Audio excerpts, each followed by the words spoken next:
Good afternoon, everybody. My name is Eric Davis. This is Aaron. This is Ben. This is Ignan. And we're presenting to our professor today about Philadelphia Rock and Roll. Joe Morrison and Sam Halterman are not available. But to give you a little bit of background about our clients, they are both Drexel law students, I believe. It's still in the making. So they both have a very good background and understanding of how business works. They actually gave us their own version of a presentation of how they think the business should be.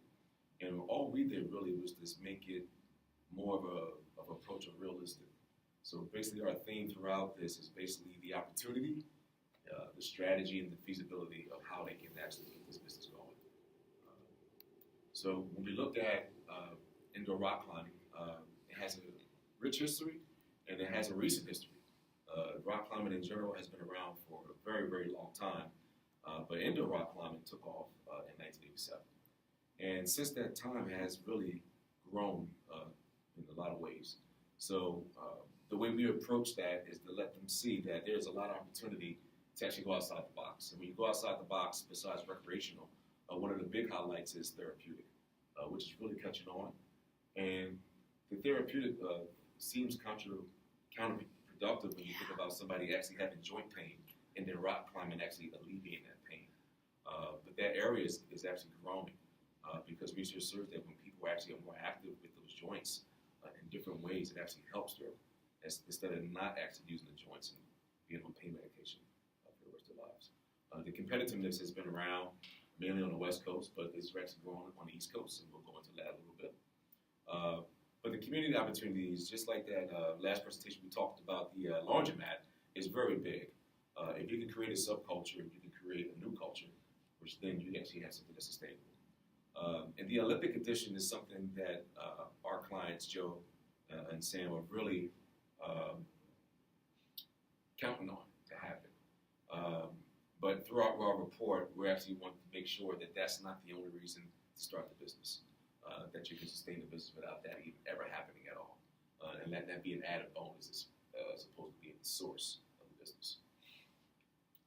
So when we look at rock climbing, this is the target market, the whole country, because people travel everywhere to go rock climbing when it's good.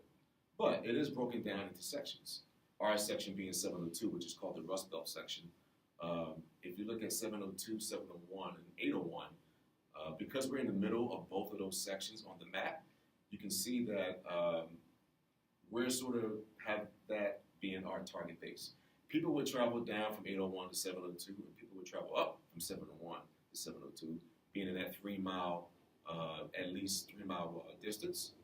And that's important to know because you have to understand, just like snowboarding or skiing or things like that, they're not just skiing in one mountain. They will travel to Denver to try it out, and if they like it, they'll continue to go back. If you can create that same culture in rock climbing and it's indoors, you have all year target base that you can actually have sustainability for people traveling just to see your facility because it's on the highest mark as far as being new and being innovative. On the same slide, our market analysis just shows you some highs and lows of the market industry. And the high being that starting from the bottom up is the high substitutes, which is something that people don't want to hear that. But when you have such a niche market, people that aren't in your market may just go somewhere else. So if you have this highly sophisticated rock climbing facility, but I can't afford it, then I'm just going to go to the cheaper one. So you have to understand of how you're going to approach your facility and who actually is going to be there on a daily basis. The buying power also is very high because people are always willing to try new things. And Ben will talk about how we did some of our research, do some interviews, and people love newness and they're willing to try that. And as long as you're keep up with your trends and keeping things fresh, it's always going to be new. People are always going to try it. But the lows are at the entry, which is another plus for them because it takes a lot of cost and space to be in this industry. So we recommend them to actually we'll talk about that, but they actually have to be really aware of this because the cost is really high to be in this industry. But at the same time, the competition may not be as bad for other types of sports. But another side that's low is our suppliers. Suppliers are low because it's such a niche market. You're sort of at the whim of those suppliers because maybe only one or two in the whole country that can facilitate your, have your demand and what you need when it comes to having your business ran on a daily basis. So they have to understand that there's a lot of downside to that. Only having one or two suppliers when it comes to this. Now there are different things that are going on. In our references, you can see that there are other sporting good places that are really starting to get on with your indoor rock climbing because of the changes that goes on within a rock climbing facility. And we would recommend to them to start try to maybe look at Dick's and Modell's and these other places as opposed to the big industry places to keep their facility on a daily basis. This gives a perspective of goal and mission of a rock climbing facility. Our clients really want this to be just a portion of what they want to do. But as you can see, this is not feasible in every area. But for what they're trying to do, and I'll hit on this in the next slide, it is actually, it can actually happen. But they have to innovate the industry. As you look at this facility, if you thought about coming here every day, sooner or later, this does not become innovative because you only can do one thing with that, is climb that big wall. Rock climbers do not like when they actually accomplish that wall, and if you can't change it or if you can't make it innovative, they move on to the next place. So you really have to know when you actually have a facility how to make it fresh all the time, because even though this is amazing, for people who you want to keep coming back, unless you have a plan, this becomes mundane. So you have to know how to appreciate that and also how to approach that in your business. And expanding climbers is the overall goal of Joe and Sam. They want to let people see how fun it is, but how competitive it is also. And we can create that competition, we can create that culture of rock climbing. They really want to get people away from the older facilities in the area. I won't name them, but there's some older facilities where people complain about it all the time because they don't change it. It's run down. They're not really keeping up. The subculture of the rock climbers is dwindling. And then, it creates a place where it's just me and a couple people there, and that doesn't become fun after a while because I can't keep competing with the same people. So on their business side, they have to understand of how to keep the place innovative. And one of the ways they're doing it is to get Drexel involved. So they told us that they had Drexel involvement, and Drexel wants to partner with them with some of the resources they already have, and Drexel will be the resources of funding space. So we really want to show them that sustainability is the key in this whole idea. Shared cost is great, potential growth is great, but the main thing that we come down with our recommendations, they have to alleviate counting on the Olympics to be their thriving force for them to sustain this business. Because if that does not happen, then all is lost. So they have to approach this business without just worrying about that. But being a part of an institution like Drexel is really key, or any other donor, if you will, to partner with them. Not donating the money, but I mean just to have shared costs. Having 16,000 or so undergraduate students that's a lot of people that you can draw from just in that one particular area. And if you can replicate that outside in the public, you can sustain that business for a very long time. I will talk about like the primary research and secondary research we did. Eric went out and talked to the climbing instructor in the DAC, and the team sent out a survey response. And for the SWOT analysis, this BRB new rock climbing gym will be open for the public with decent membership.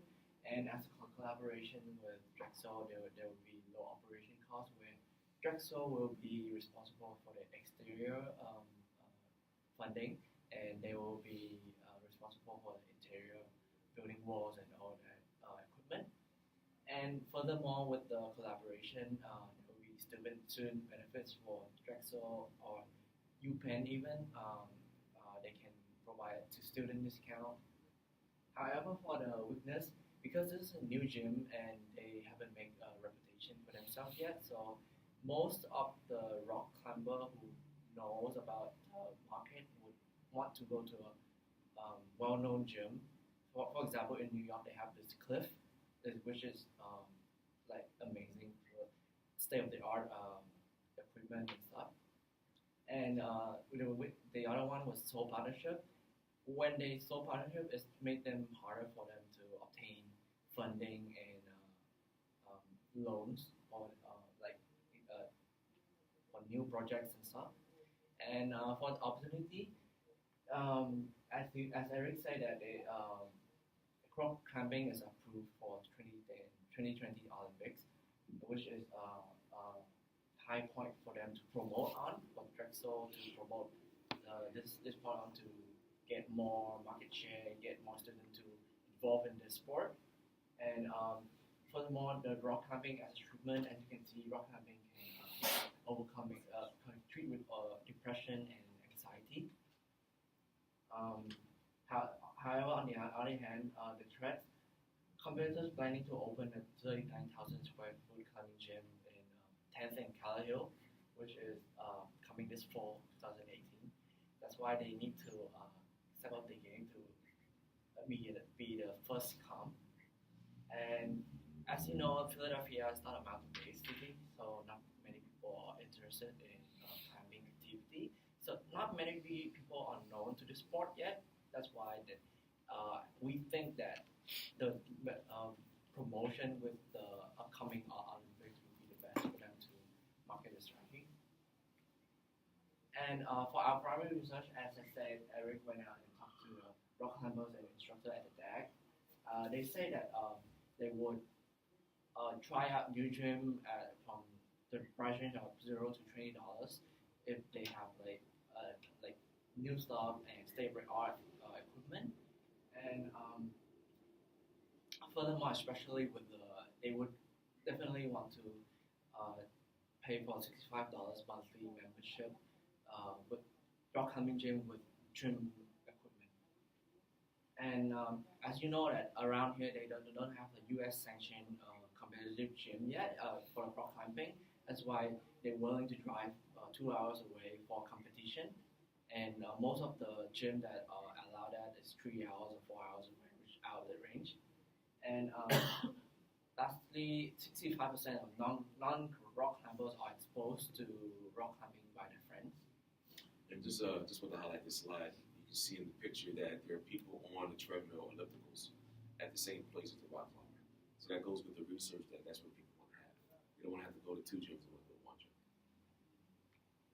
And as our secondary research, we sent out a survey to mostly our friends in the Drexel communities. We found that not many of the people here have the knowledge of the sport yet, and because they are not involved, they are not experienced with it.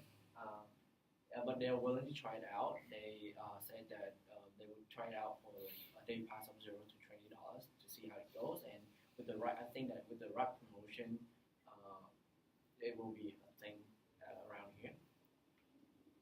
And this is some of the comment and suggestions from our interviewee. And they just keep the price low and include as much quantity as you can. And the second one is the most interesting one because future gym owners will have more interactive games like augmented reality mapping. It's like all you need is like as I research, all you need is like a computer, projector, and like a subscription to their platform where you can just project it on the climbing and they can make competition or games out of it, which would be more interactive. And the membership package, as they mentioned, like a group membership, something like that. So for the budget, actually we discussed with our client. They hold their rock climbing gym at least like 20,000 square feet, and then so they provide us some information which helps our job easier. Thank you. And then we also like did some research about like the startup business for rock climbing gym. So we totally get the cost estimate, which is around 1,300,000 to 1,400,000. So our clients really want to know the pricing model. Actually, they provide us the really briefly pricing model. So you can look at the original price model which is $65 for membership, $100 for 10 visits pass, and $17 for day pass. But we also did some research. We searched for rock climbing gym which is close to like Philadelphia, in Philadelphia or in New York, which is we can look at the left side, the Dawson Towns Rock Gym Adventure Center, Philadelphia Rock Climbing Gym, Go Vertical, and the Cliff, and this is in New York. Actually, we also we visit Go Vertical, comparing vertical to the previous picture. Actually, it's not quite meet their like our client standard. Actually, their standard is more they prefer their gym look like the cliff, like the previous picture, which is have a really tall, high wall. So after that, we look at those pricing. We think actually they can adjust their pricing model from the 65 to 80, and then make the price higher to get more revenue. Since their rock climbing gym will be look like the cliff, but their price is also lower the cliff, so it can get more competitive in the society. So we also create 3 sales forecasts. So the first one is before like which we use their original price, and then the after is we adjust their pricing model. So we can look at the table on the right. Actually, if we adjust the pricing model, they can gain at least a 30% revenue. So overall, we can see the total revenue actually cannot really cover the cost. And so in the next, Erin will talk about the marketing strategy and see what can help them like get more revenue. Yes, so we did a lot of research into what types of marketing strategies they could use to promote the gym. A lot of rock climbers will hear about it from their other rock climbing friends. So if one of their friends says, hey, I tried out that gym and I really enjoyed it, we should go again next week. That's the best way to get other rock climbers going. But to get new people to try out the sport, it might not be as hard as we think, because usually people 18 to 24 are willing to try out new sports and even pay for them. Like, for example, University City CrossFit is right down the way, and for our students it's at least $120 per month, and people will try it out just to see how they like it, or just like Flywheel or SoulCycle, all these different kind of niche sports that used to be very specific and not very widespread are becoming very widespread, especially for this age group at Drexel and UPenn. So we said if they tried to entice students to come in and try it out, that they might enjoy it and then sign up for a membership. But it would really just be trying to get people in the door. So we said to do some special events for students, as well as some special events for summer camp elementary age children. It's a common thing to get children started at that age to be competing. And since they want Philadelphia Rock and Boulder to be a competitive style gym, they could start them at this age and then hopefully hook them in for, the future and make sure that they have a returning customer. And we want them to produce more of a story about how they got into rock climbing. One of the people that wanted to start this gym actually did have some injury, and rock climbing had helped him overcome this. And we think this would be a good intro to getting people with maybe a disability or people that need therapies to come into the gym and try it out, knowing that the owner went through a similar situation. And then going with the U.S. Climbing sanctioned gym, this will help bring in large-scale competitions, similar that we have the U.S. squash competitions at Drexel. Hosting U.S. climbing competitions would bring in people from 3 to 6 hours plus in the area to try out the gym, which would also spread talk about the gym and make people more aware of it. And so we looked a little bit into comparing how cost-effective certain social media strategies would be, because word of mouth can't be our only strategy. So we found that using social media would be a lot more effective than doing email campaigns or print campaigns. And we think for the demographic that they're going for, sort of the young, hip, maybe people that are more into more niche sports, that using social media would be their most beneficial way to market. And then going into our final recommendations, again, creating a story so that people can be more interested and have that heartfelt feeling when they go to the gym. They should continually ask for feedback from the climbing community. At the gym that our clients had climbed at, they were very unhappy with it, but it seemed like there wasn't any changes happening. So I think as they build the gym, to continually ask their friends in the climbing community, even just at Drexel, what they would want out of the gym, including like the treadmill equipment or ellipticals. Just making sure that you're within the community will help people build up more there and say, hey, there's a great community at PRB, why don't we go over there instead of one of the other new gyms? Again, offering camps and classes for students, and then cooperating with Drexel would be a major component for this gym to be successful at all. So a low gym fee for Drexel students would be beneficial to have students come in more often, and to maybe bring friends that don't go to Drexel, which would then, they wouldn't have the discounts, would be really beneficial for revenue. And then possibly provide job or co-op opportunities that Saxby does. We think that it's brought a lot of business to Saxby's just because we know it's student run and that they support Drexel. So doing a similar program, possibly through the sports medicine, would be beneficial. Thank you. Thanks. Thank you. That is so down to the question of how does Drexel invest? Where they go and where they don't go is 98% of the success on that one. This one, I think. Is there actually room in the neighborhood to build something like this? Oh, so that picture that you saw. Yeah, where was That that? was near the stadium, up by the, Up by the field. Yeah. Oh, okay. I was like, who has this pool? It looked like the Yeah. suburbs the way that the picture was. Yeah. Okay, so the space exists then. Right, there is space, and there are other ways that they could probably try to be very unique with that and creative. It's a lot of things you can do. It just comes down to cost.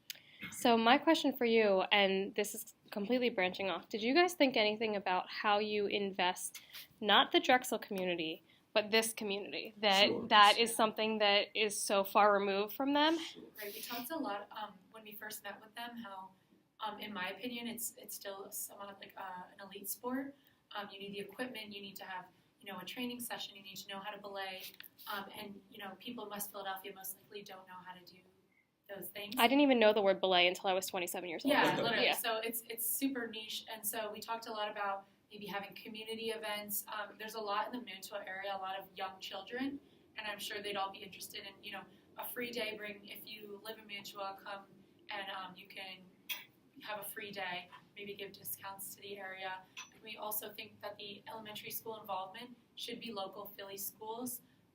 Spreading it out to like Chester or something like that, where the students would be able to afford it without a discount, might not be as beneficial, and the community might not look at it so strongly. Mhm. So bringing in people that might be low income and might not have access to such an elite sport, we think would be helpful, especially on like maybe competition days, bringing in kids from the elementary school and saying, look, these kids are only a couple years older than you could do this and eventually get paid to be a professional climber. Why don't you try it out? Stuff like that. So when they came to us, they had all those ideas already. So what we're really trying to let them see is to be almost like on this recommendation. Don't be afraid to pivot because of that new gym coming, and they're not going to be the first now. They may need to pivot into Right. more of a Like a children's community, yeah. focus, maybe less competitive. And they're open to those things, but that's not their heart. Right. They really want to, because they themselves are competitors, but they knew of those things as well. But at the end of the day, all of this drives membership. And membership is a slow slog growth type thing where you're picking up $100 here and $100 there. And looking solely at membership, you get to about $85K. Right. To what degree do you think, and this is spitballing a bit, adding competitions, adding these other things where there could be sponsorship dollars or larger packages, do you think there's another 20% out there? Or, is it membership is 85 and we think you might be able to get another $15,000 in that in a year? Where I It's not going from 85 to 250 in a year. Now, I believe in our report, we actually hit more than they pass into the financials. yeah, I know you do. You've got a hell of a set of computations in there. Because if you just did that, then you're not worrying about membership at all. Yeah. But again, you still have to drive it though. But the newness would drive it at first. But then I don't know where it slopes down, where it starts to be when you actually need to do those things. Also, Philadelphia Rock Gym, what they do, what I think I mentioned before, not in this class or not in this session, but they actually have a scheduled group from Temple University. Yeah. So every certain day, Temple actually has the gym to themselves at $1,000 a month, but they bring 20 people. But that's instant. That that's 12,000 right there. Yeah. That you know you're getting. So they need to think about. I think those those large group sales and I Yes. think those sponsorships inside the gym from day one, because that's Sure. when you've got the most sellable product right up front. To get the hotels when the competition comes or whatever, That's right. they've got to be looking for things that bring them 5 and 10 and 12 And a lot in of a gyms in have, a like, patch and almost get yearly. 100. That's right. If I was their investor, I would want to see something beyond membership. You could have a lot of the gyms that I've been, like local small gyms in the area, have like year-long partnerships. Like they'll say like, oh, buy Kettle protein shakes. Yep. They'll have like that on the wall, Mm. and just All like the advertising ancillary like sales. that could also help if you're in like a little bit of a rut, and it also helps do a promotion. Well, it smooths out your income. Yeah. Membership's a fickle business. It goes up and it goes down. Yes. I think it's important that you say, don't be afraid to look at the other options, because especially people who love something and that's the reason that they're doing it, it's very easy to get pigeonholed, and it's so important to understand what the whole picture looks like. So I think this was great. Well done. Good job.